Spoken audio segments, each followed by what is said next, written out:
चिराग के बाद मांझी को कुशवाहा ने दिया झटका। कई बड़े नेता आरएलएम में हुए शामिल। दर्जनों नेता ने हमसे तोड़ा रिश्ता, रालोमो से मिलाया हाथ। बताएंगे पूरी खबर। अब नमस्कार, स्टार टीवी बिहार देख रहे हैं आप और मैं आपके साथ वंदना।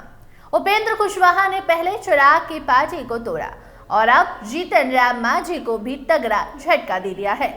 जी हाँ, देखिए, राष्ट्रीय लोक मोर्चा को इस चुनाव में राजनीतिक मजबूती गजब की मिली है और उसके बाद back to back Upendra Kushwaha धमाका कर रहे हैं और सबको हैरान कर रहे हैं। इस बीच स्वतंत्रता सेनानी भवन में सभागार में आयोजित मिलन समारोह के दौरान हिंदुस्तानी आवाम मोर्चा यानी कि हम के पूर्णिया के पूर्व जिलाध्यक्ष और कसबा विधानसभा के पूर्व एनडीए प्रत्याशी राजेंद्र यादव ने अपने सैकड़ों समर्थकों के साथ राष्ट्रीय लोक मोर्चा की सदस्यता ग्रहण कर ली है।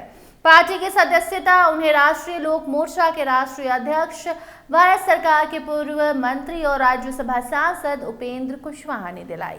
आपको बता दें कि आरएलएम बिहार के प्रवक्ता राम पुकार सिन्हा ने इसको लेकर बड़ी जानकारी दी है और बताया है कि राजेंद्र यादव के साथ पार्टी में शामिल होने वालों में बच्चू पासवान उर्फ संतोष, सुधीर कुमार, हम के पूर्व प्रदेश अध्यक्ष एवं सहकारिता प्रकोष्ठ शिव कुमार राम, हम पार्टी के पूर्व जिला अध्यक्ष पूर्णिया संतोष राम सहित सैकड़ों कार्यकर्ता अब रालोमो में शामिल हो चुके हैं। मिलन समारोह को संबोधित करते हुए उपेंद्र कुशवाहा ने भी कहा कि राजेंद्र यादव और उनके समर्थकों के पार्टी में शामिल होने से राष्ट्रीय लोक मोर्चा को पूर्वी बिहार में नई ताकत मिलेगी।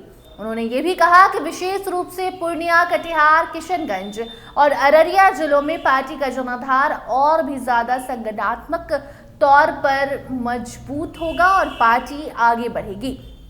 कुशवाहा ने कार्यकर्ताओं से एकजुट होकर संगठन विस्तार और जनहित के मुद्दों को मजबूती से उठाने की अपील भी की है। आपको बता दें कि समारोह की अध्यक्षता राष्ट्रीय लोक मोर्चा के वरिष्ठ नेता सुभाष चंद्र वंशी ने की, जबकि मंच संचालन पार्टी नेता रियाजुद्दीन बक्खो ने किया है।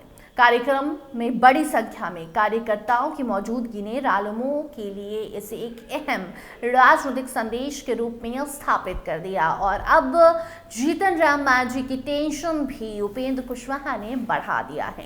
देखिए, पहले से उपेंद्र कुशवाहा ने चिराग की पार्टी के नेता को अपने साथ लेकर एनडीए की टेंशन बढ़ाई थी, लेकिन अब चिराग ही नहीं बल्कि जीतन राम मांझी भी निशाने पर हैं और इतना ही नहीं बल्कि एनडीए के बाकी और दल भी चिंता में डूबे हुए हैं कि क्या इसके बाद हमारे पार्टी के नेताओं की बारी है। सब अपने अपने नेताओं को सतर्क रहने को कह रहे हैं, अपने नेताओं पर पैनी नजर रखे हुए हैं कि कहीं हमारे नेता भी इधर से उधर ना चले जाए, क्योंकि उपेंद्र कुशवाहा बड़ी चाल चल रहे हैं जिसमें चिराग के नेता और जीतन राम मांझी के नेता पहले से फंस चुके हैं। तो जीतन राम मांझी इसका पलटवार कैसे करते हैं, कैसे सारी चीजें बर्दाश्त करते हैं, देखना दिलचस्प होगा। सर, कल कार्यकारी अध्यक्ष आए थे, मंशा बीजेपी का क्या है नितिन नवीन को राष्ट्रीय कार्यकारी अध्यक्ष बनाने का? सवाल खड़े हो रहे हैं। देश भर में कोई भी पार्टी चाहती है कि अधिक से अधिक विस्तार हो, नीचे तक हर व्यक्ति तक हम पहुंचे। स्वाभाविक रूप से अपने इस लक्ष्य को प्राप्त करने की दृष्टि से और फिर हमारे प्रधानमंत्री जी ने बार बार कहा है कि देश को विकसित राष्ट्र बनाना है और एनडीए की सरकार जो भारत में भी चल रही है, राज्य में भी चल रही है, यह सरकार लक्ष्य तक पहुंचे। जनता की सेवा करने का जो लक्ष्य सरकार का है, उस लक्ष्य तक पहुंचने के लिए संगठन की भी बड़ी भूमिका होती है। तो स्वाभाविक रूप से एक तो हम सब लोगों के लिए फख्र की बात है कि बिहार से ही भारतीय जनता पार्टी का राष्ट्रीय कार्यकारी अध्यक्ष हुई। संभावना है कि आगे फुल प्रेजेंट राष्ट्रीय अध्यक्ष होंगे। बिहार के लोगों के लिए तो बहुत खुशी की बात है और मुझको लगता है कि इसी दृष्टि से भारतीय जनता पार्टी ने किया है कि जनता की सेवा का जो लक्ष्य है उस लक्ष्य तक पूरी पार्टी और एनडीए पहुंच पाए। तेजस्वी यादव जी को जनता के काम से कभी नहीं ऊंचे स्थान आज है। इसलिए चुनाव में सिर्फ राजनीतिक लाभ मिल जाए इस मकसद से समय देते हैं और बाकी फिर उसके बाद गायब हो जाते हैं। गायब होने का मामला उनके लिए कोई पहली बार नहीं है, इसके पहले भी गायब होते रहे। गायब हो गए, चले गए विदेश, क्या चिंता है उनको?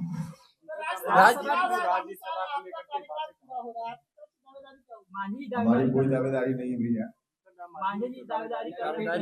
अब देखिए कौन दावेदारी कर रहे हैं। एनडीए गठबंधन में इस तरह की दावेदारी पर बातचीत एनडीए के अंदर होगी।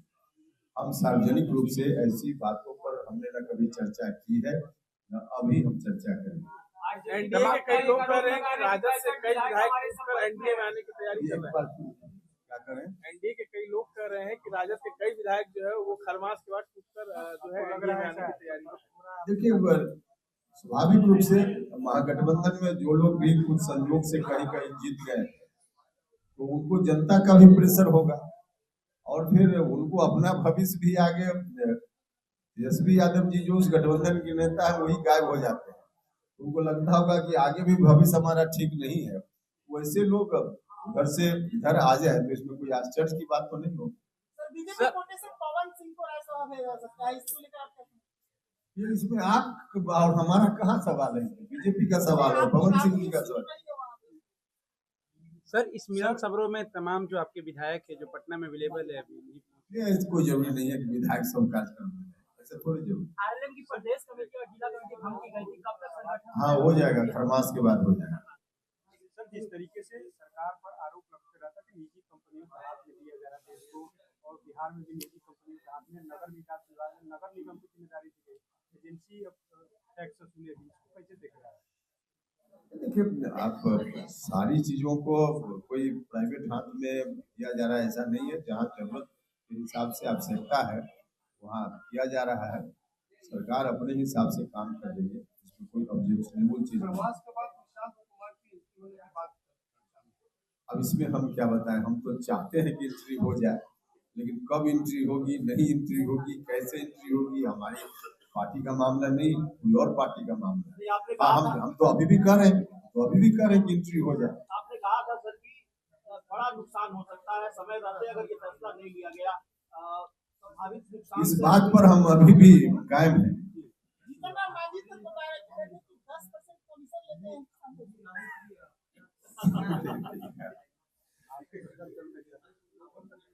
आप लोग कभी कभी जैसे एजिटेट कर देते हैं ना, तो कोई आदमी एजिटेट क्षमता अपने अंदर विकसित कर लिया है कि एजिटेट नहीं होता है, और किसी आदमी के अंदर क्षमता नहीं, एजिटेट करके कुछ भी मुंह से बुलवा लेते हैं।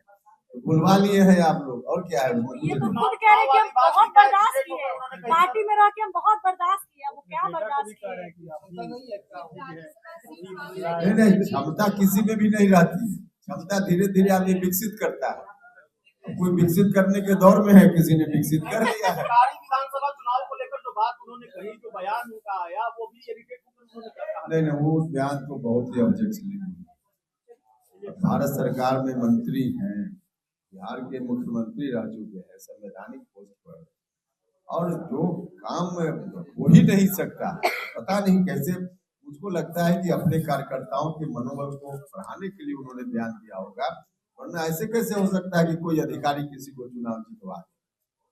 हालांकि उनका बयान कहीं ना कहीं एक सिस्टम अपने ही सिस्टम पर सवाल खड़ा करना, इसलिए हमने कहा कि ऑब्जेक्शनेबल है, उनका बयान आपत्तिजनक है, उचित नहीं है। नहीं, हमने कहा ना कि इसमें उन्होंने अपने कार्यकर्ताओं के मनोबल को बढ़ाने के लिए ऐसा कहा होगा, इसमें कहीं से कोई सच्चाई है ही नहीं। के कई मंत्री लिपापोती कर रहे थे, इसी वीडियो पर कर रहे थे, एआई से एडिट हो गया तो मीडिया इसको बढ़ा चढ़ा के लिख दिया, कर दिया। नहीं, हम तो ऐसा नहीं करें, हम तो कह रहे हैं कि बयान उनका ऑब्जेक्शनेबल है, आपत्तिजनक है, हम तो खुद कह रहे हैं। लेकिन उन्होंने अपने कार्यकर्ताओं के मनोबल को, हालांकि अब फिर भी नहीं करना चाहिए उनको, लेकिन किया होगा कार्यकर्ताओं के मनोबल को बढ़ाने के लिए।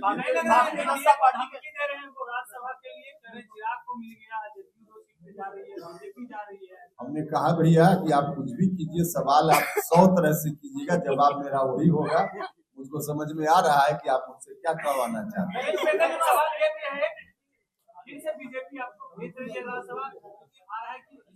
इसमें आपका विषय कहाँ है? ये आपका विषय है। आप इसकी साफ गोई से जीतन राम मांझी के बयान को आपत्तिजनक बता रहे हैं, जनता पार्टी के पूर्व प्रदेश अध्यक्ष दिलीप जायसवाल ने उस बयान का बचाव किया और उन्होंने कहा कि सही तरीके से काउंटिंग हो जितना अरे भैया बचाव तो हम भी कर न रहे कि मनोबल अपने कार्यकर्ताओं का बढ़ाने के लिए बोल रहे हैं। चलिए फिलहाल इस खबर पर आपकी क्या राय है कमेंट सेक्शन में जरूर बताइए। देखते रहिए स्टार टीवी बिहार। धन्यवाद।